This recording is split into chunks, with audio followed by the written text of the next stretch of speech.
lumipat na po tayo doon sa ating tatalakayan. Nako, eto mga bossing. Sino ba uunahin ko dito? No? Hindi kasi ito yung mga DDS, mga bossing, nakakagigil. Nakakagigil. Sobrang lugmok sa katangahan, lugmok sa pagiging uto-uto. Di ba, Marge?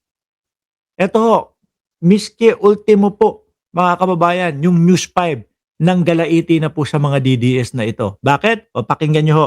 Sabi na lang kayo ng totoo. Ayan. Kasi yung mga DDS, putik na yan, nandoon ang News 5, ABS-CBN, nandoon ang GMA, lahat po, nandoon.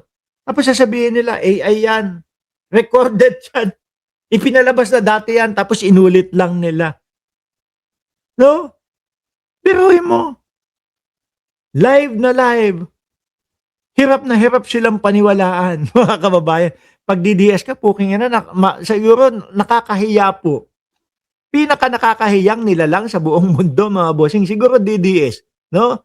Biruin mo, alam mo na, nakita mo na, naka-live na at talagang 100% na si Pangulong Bongbong Marcos yun. Pero papaniwalain mo yung sarili mo na hindi totoo yung nakikita mo. Di ba? Sabi ni Music Stories, mahina si John Vic, puro papogi lang, walang aksyon. Oy, wag ka. Baka makita mo yung action niyan kay Harry Roque. Hindi, pero hindi kita masisisi dyan. No, ako din, minsan, napapaisip din ako, bakit gano'n? Parang puro salita, puro salita. Eh, sasabi, mahuhuli, ganito, ganyan. Tapos wala pa din, no? Pero tama yan, no? Kailangan, medyo may pagkilos na din kay John Vic Remulla. At baka, sana, makita natin, dun kay Harry Roque. Yan. O ito, mga bossing, yung News 5, visit na sa mga DDS. Pakinggan nyo. Utang na loob yung agenda nyo, wag nyo na kaming idamay. Wag na rin kayong magloko kung manloko ng ibang tao kung gusto nyong i-push yung agenda nyo. Putang ina kasi yung mga yan manloloko. No? Bukod sa mga buraot na nga po, mga manloloko pa. Para lang magka-views, para lang maiupo yung mga iniidolo nilang mga politiko, maagaw yung pagiging presidente kay Pangulong Bongbong Marcos. Lahat to gagawin. No? Pati po yung mga pagpe-fake news. Mano ba namang magsabi na lang kayo ng totoo nang sa gayon ay makakuha rin kayo ng suporta? Yeah. Sabi niyo puntahan ng St. Luke's. Of course, nagpasilip na.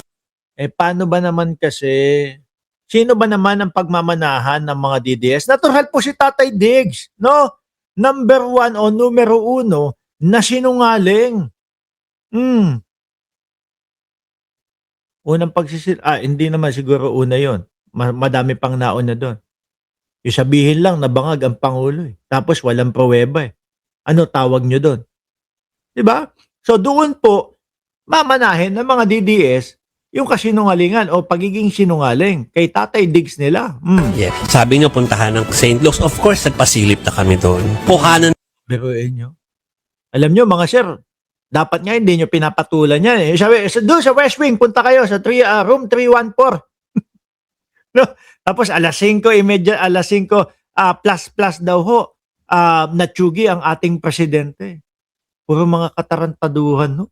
Oh. Na rin po ng mga tao namin na wala naman po talaga. Kanina nakakatawa na ultimo yung event sa Bataan. Kino-question kung totoong nangyari. Naku, naroroon po ang crew, ang cameraman ko. Naroroon sa Mount Bataan. Samat sa Bataan na taunan din pong ginagawa bilang paggunita po ng araw ng kagitingan. Ako, pagpasensyahan nyo na po ang mga DDS. Sadya talaga po silang madali pong mauto. Ano? Sadya po talaga silang madaling mapapaniwala. Mga gullible po. Yung mga DDS. Aanga-anga, uuto-uto. Yan po sila talaga. Pagpasensyahan nyo na po, At talagang naroroon siya. Nandun siya. Sabihin ko na rin po namin to ha. Alam ko, kakilala ko yung mga beat reporters na nandun. Andun sila. Hindi naman sila na malikmata. Nakita nila talaga. Si Julie Baizabang nandun. No, Julie is iba. somewhere. Biruin mo yan, Tapos yung mga DDS talagang ipipilit pa. Naku, hindi si BBM yan. Hindi si Pangulong Bongbong. Nagtatago si Bongbong Marcos. Pati yung ngongo na malapit ng makulong. Diyos ko, hindi daw si Bongbong Marcos yan. Ano ba mga DDS? Kaya pa ba? Bawal ng fake news action na PCO, Yusek Castro. Nako, isa pa yan ha. Mamaya talakayin natin yan kay Undersecretary, kay Yusek Castro ha. Narinig ko yun mismo. Kalapin, ipunin, isend kila Attorney Claire Castro. Kakasuhan. Oho. Kakasuhan yung mga yan. So, ano siya, nakita yan ng mga beat reporters sa kilala ko ba't matatagal na sa industriya. Okay, at saka nag-live report sila. At saka yan po ay Okay. open for coverage. Yes. So, ibig sabihin, yun pong mahigit 50 na reporters ng Malacanang Press Corps invited to cover that. Well, hindi naman sila lahat nagpunta, pero marami ang nagpunta at naka-witness doon sa presence ng Pangulo dyan. Okay. Totoo ho yung sinasabi ni Tato. No? Nagpatunay na nga si Colonel Kirubin na nandun mismo sa event. Yun ha, talagang ano yun, Makaduterte yun. Di ba? Talaga, Makaduterte po yun. So siya mismo nagpapatunay. At napapagod siya doon sa mga DDS na mga walang ibang ginawa kundi mga mag-fake news. At pagdududahan nyo, pati yung mga veterano natin. Okay.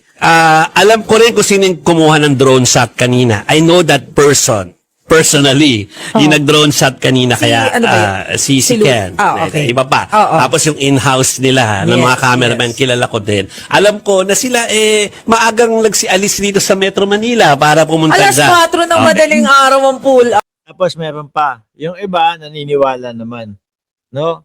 Yung ibang mga DDS naniniwala naman na si Pangulong Bongbong Marcos yung nakita o yung nandoon. Pero alam nyo kung ano yung next issue nila? Bakit daw ho naka-sunglass? Putang ina, pati ho yung simpleng pagsa-sunglass, na tao naman din po yan. Ano, may issue pa din ho sa mga DDS. O, tingnan nyo, nagtatakip ng sunglass, tinatakpan yung kung ano-ano. Lahat na lang, mga DDS talaga. Out Oo. niya. So parang yun po, nangyari po talaga, ina-assure namin. Again, sinasabi namin, ang point po dito ay dahil ang programa namin ay sa totoo lang ang title STL, ang point namin ay pinaglalaban namin na pag may fake o hindi totoong balita, ililinaw namin kahit sino pa nakaupo dyan. So hindi to about the president. Kahit siguro mangyari yan sa pinakamaliit na ahensya like sa PAO siguro o kaya ay sa Sandigan Bayan o kaya sa mga tanggapan po sa Quezon City, itatama pa rin namin kung mali Yes. yung... Dapat. Wala kahit ano po yatang pagpapaliwanag o pukpok mo sa baon ng ulo ng mga DDS, hindi maniniwala no? Paninindigan ho nila yung kabobohan at katangahan at pagiging utu-utu ho nila, mga bossing. Oo, kasi Okay. trabaho natin yun bilang miyembro ng Sabi ni Ma'am Marge, no? Yung mga nagdadasal, no? Mga nagdadasal against PBBM, nauuna. Ingat lang kayo kasi may karma. Totoo ho 'yan, ha? Kasi kung matandaan niyo ho, mga kababayan, yung nakaraang buwan, binibiktima nila si General Torre. Ilan nalaga sa kanila? No? Sinunod nila na biktimahin si Ombudsman Boying Remulla. Ang estilo kasi ng mga yan, kapag ka merong isa silang kinaiinisan, sinutyugi nila. No? Dinadali nila sa fake news na keso, nakaratay na sa ospital. Pero tingnan nyo ho, mga kababayan, sino ang nauubusan at nalalagasan ng mga kasamahan? 4 yung nakita ko, lagas sa kanila. Diba? Tigil nyo na kaya yan. Baka talagang kinakarma na kayo. Nagpapakabobo sila dahil sa pera, pilit na lang. O, sabi ni Mona, liwanag. Yan din ho ang paniwala ko dyan. Naniniwala ako yung iba, alam nila sa sarili nila na si Pangulong Bongbong Marcos yan. No? Kaya lang, wala kailangan paniwalain nila yung kanilang sarili. Bakit? Baka mahinto kung meron mang natatanggap na pera galing doon sa kabila. media. At saka sabi nga po natin, di ba, naiintindihan natin na yung mga nagpapakalat din naman ng mga maling balita, may kanya-kanyang agenda. Pero utang na loob, yung agenda nyo, wag nyo na kaming idamay. Wag na rin kayong magloko, kung manloko ng ibang tao, kung gusto nyong i-push yung agenda nyo. Mano ba namang magsabi na lang kayo ng totoo nang sa gayon ay makakuha Mga DDS magsasabi ng totoo? Hindi. Malabo ho yun. Ano po, hanggat nakaupo si Pangulong Bongbong Marcos, hanggat hindi po nila napapababa si Pangulong Bongbong Marcos, magpe-fake news at magpe-fake news po yung mga hinayupak na yan. rin kayo ng suporta. Yes. Sabi niyo puntahan ng St. Luke's. Of course, Wala ho, alam niyo kung bakit, mga kababayan.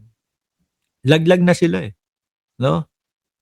Wala na silang pag-asa na makuha ang suporta ng mga kakamping na madami din po ang bilang.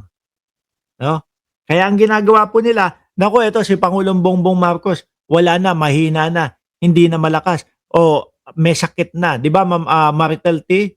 Kaya kailangan palitan na. Kapag ka ang presidente ay hindi na nakakapag-function ng maayos, kailangan yung vice-presidente ipalit na. Diyan nila dinadali. Kaso ho, walang maniwala sa kanila. Ang mga naniniwala na lang po, yung mga uto-uto na mga DDS. Madami kong kilala sa inyo. No? Kilala ko kayong mga uto-uto na mga DDS. Sa paligid ko lang ho, madami mga kababayan eh. pasilip na kami doon. Diba? Nakuhanan na rin po ng mga tao namin na wala naman po talaga. So sinasabi namin, pero kung ayaw maniwala, naman ang gagawin namin. Diba? Pero ginagawa po namin yung trabaho namin. Yun lang yung assurance namin sa inyo dahil parte po yan ng aming gampang. Oh, bukod po dyan mga kababayan, hindi na din po nakapagpigil itong News 5. Idinetalya at talagang tinig na, kumbaga, ipinaliwanag na din po nila ito. Oh. Oo, ito po ay sa Ayuntamiento de Manila sa Intramuros. Ayan. So, ito pong katabing video, makikita ninyo yung comparison. Yan po ay kuha kahapon. Ano? Ito po ay kuha sa Ayuntamiento de Manila sa Intramuros. So malinaw, ibang venue. Ibang venue. Oo, Alam niyo po ang sasabihin nila. Oh. Naku, bayaran kayo. GMA, ABS, CBN News. Pinagtatakpan nyo, tinatago nyo pa po. Utang inang itong mga DDS na to. Ang sarap iuntog ng mga ulo eh, no? Tapos yung pagkuntog mo doon, ilapat mo na yung ulo doon sa, sa pader. ito po ay sa Ayuntamiento de hindi ka maano ha, hindi ka makakuha sa santong paliwanagan ha. O ibaon mo na yung ulo doon sa pader. Nababawasan yung mga bobo. Manila sa Intramuros kung saan ay humarap si Pangulong Bongbong Marcos doon po sa mga leader ng Catholic Ay, Diril, shoutout sa iyo, sir. Church at mga miyembro ng diplomatic community I am Batman, nandiyan na din. dahil po meron pong ceremony na kino-commemorate yung 75th anniversary ng diplomatic relations sa pagitan po ng Pilipinas at Tapos yung mga Duterte naman, yung magkakapatid, no? Naniniwala din yata na may cancer si Pangulong Bongbong Marcos. Sabi ni Alonly TV, diretso sa semento. Ibaon mo na doon. Ano, total. Oh, dumadagdag ka pa sa bobo eh. Oh, diyan ka na. Iuntog mo yung ulo sa pader, nang wala ng alisan. Mabubwisit ka lang, magpaliwanag ka na magpaliwanag. Hindi ka papakinggan yung mga yan. Tuloy. ng Holy See. Okay, so linawin ko lang Yung kaninang Van Dinur, ang host niyan ay Malacanang. Yes. Yung ditong kagabing nangyari, ang host niya na yung Holy See. Ang Holy See. Tapos kung makikita nyo po, kompleto po yung date doon sa likod nila. Oo, makikita nyo naman Okay. yung petsa. Di ba? April Asan? Okay, kita mo. Tapos sasabihin ng mga DDS na, AI lang yan, walang katotohanan yan, hindi totoong si BBM yan, in-AI lang yung petsa niyan. nyo naman yung petsa. Di ba? April 8, 2026 yung nakalagay. Pero inyo, di ba? Kinakailangan pang magpaliwanag ng ganyan ng mga mainstream media para lang po sa mga DDS.